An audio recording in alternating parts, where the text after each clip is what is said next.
같은 의미로 자주 쓰는 중풍이라는 말은 바람에 맞았다라는 뜻을 갖고 있는데요. 뇌졸중에 걸린 사람의 모습이 마치 울창한 거목이 하루아침에 벼락을 맞아 넘어지는 상황과 닮아서 만들어진 말이라고 합니다. 실제로 뇌졸중 환자들의 경우 대부분 아무 문제 없이 일상생활을 하다가 갑자기 쓰러져서 반신불수가 되거나 사망하는 경우가 많은데요. 뇌졸중의 이런 증상은 어떤 이유 때문일까요? 우리가 말하고 생각하고 또 몸을 원활히 움직일 수 있는 것은 모두 뇌가 정상일 때 가능한 일입니다. 뇌졸중은 뇌에 퍼진 혈관이 터지거나 막히는 증상입니다. 이렇게 되면 뇌 속에 산소와 혈액이 제대로 공급되지가 않아서 그 부위의 뇌세포가 죽게 되고 결국 뇌에 큰 손상을 주게 되는 것이죠. 그로 인해서 신체 부위에 마비가 오거나 의식장애가 와서 갑자기 쓰러지게 되는 것입니다. 1980년대까지만 해도 뇌졸중으로 쓰러졌다고 하면 보통 노인 환자들을 떠올리기가 쉬웠는데요. 최근 전문가들은 40, 50대도 뇌졸중으로부터 안전지대가 아니라고 경고하고 있습니다. 뇌졸중 발병 패턴을 살펴보면 안영숙 씨와 같은 40, 50대 환자가 점점 늘어나는 추세다. 실제로 이 대학병원에서 최근 5년간 뇌출혈 수술을 받은 환자 수를 살펴보면 절반 이상이 40, 50대일 정도로 그 수가 많다. 또한 뇌경색의 경우도 40, 50대 환자 수는 매년 빠르게 증가해 5년 사이 10,000명이 넘는 새로운 환자가 발생했다. 올해 53살의 박병순 씨.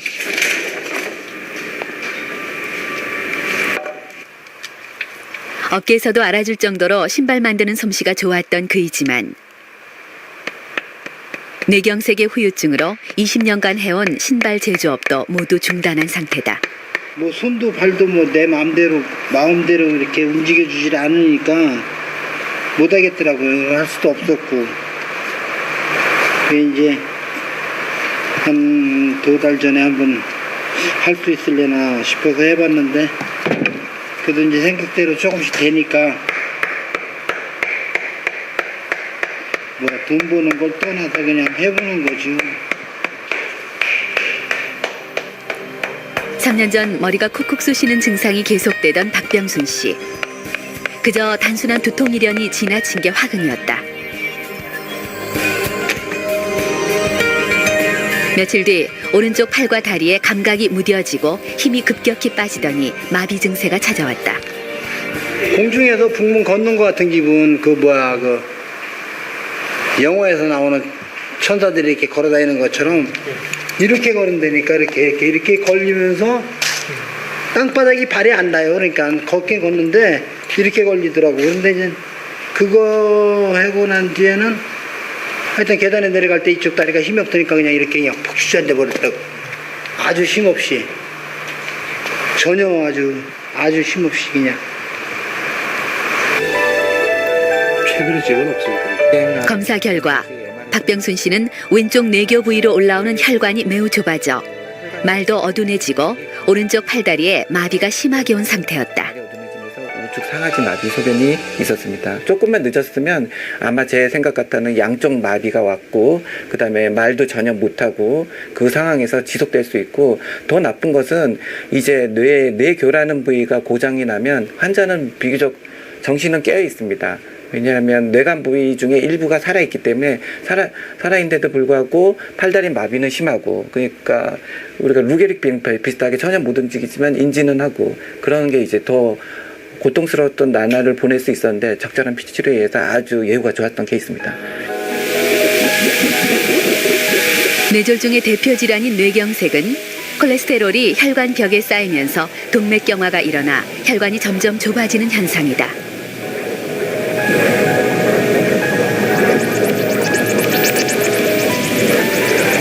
이는 혈관을 좁게 만들 뿐 아니라 혈전, 즉 피딱지를 만들기 쉬운데 이 혈전이 혈관을 따라 뇌로 흘러들어갈 경우 가는 뇌혈관을 막을 수 있다.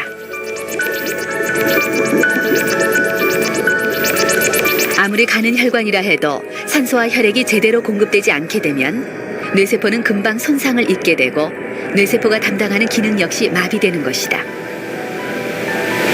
1950년대 미국에서는 대대적인 뇌졸중 줄이기 운동이 벌어지기 시작했습니다.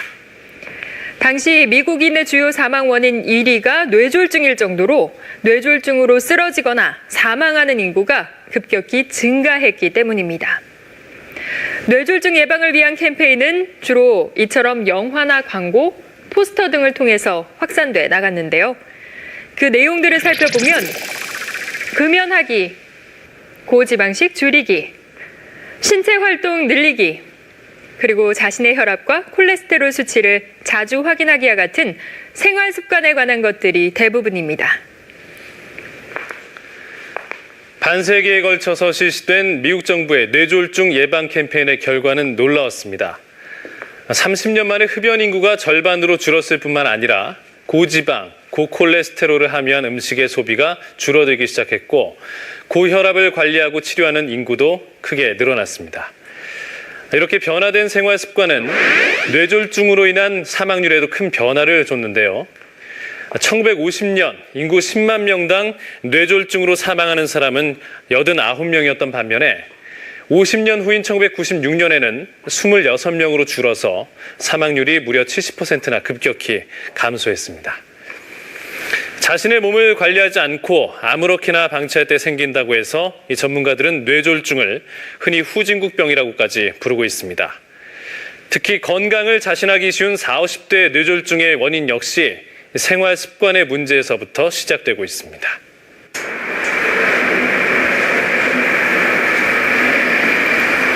창밖의 축구시합을 부럽게 바라보는 송기찬 씨. 당장이라도 뛰어나가고 싶지만 5년 전 뇌경색으로 쓰러진 후 거동이 불편해져 11년간 해온 기사일마저 중단한 상태다. 이 몸은 하여튼 아프기 전에 저거를 건강관리를 해야지요. 그냥 벼랑간 그렇게 저거 되니까요. 닥치니까 뭐 정신이 하나도 없지요. 뭐 애들은 학교 둘 다니지요. 대학교 둘 다니는데 뭐 집사람이 혼자 그 조금 몰아가지고 돼요. 그래서 저도 이제 좀 나으면은 그냥 운전하려고 택시도 안 팔고 한 2년 있었는데 택시 값은 자꾸 떨어지고 차값은 해가 자꾸 묶으니까요.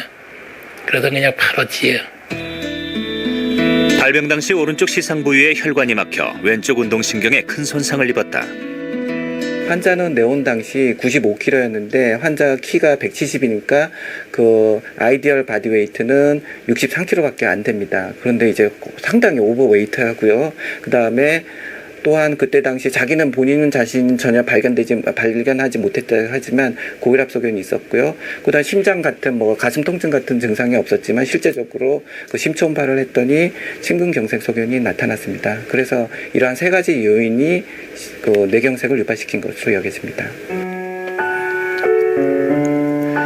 짜고 기름진 음식에 술자리를 즐겨하던 그의 발병 당시 몸무게는 95kg. 하지만 이것이 뇌졸중의 원인이 될 줄은 꿈에도 몰랐다.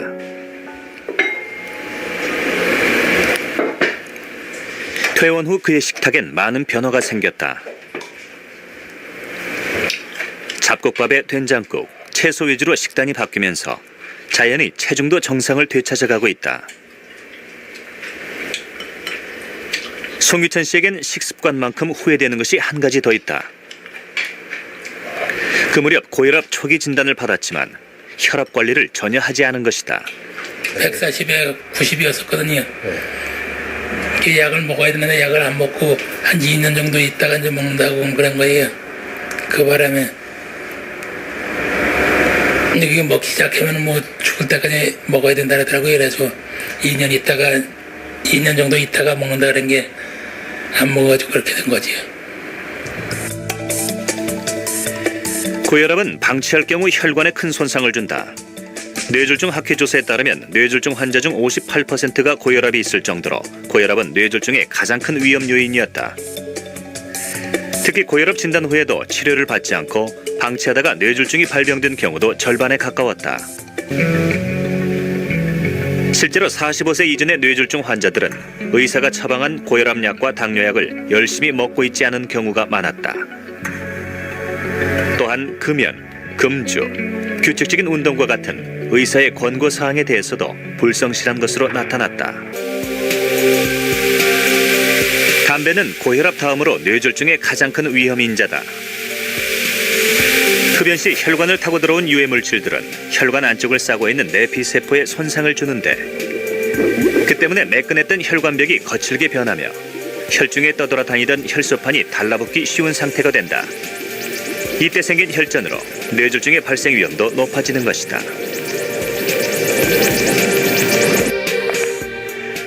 미국 32대 대통령 프랭클린 루즈벨트.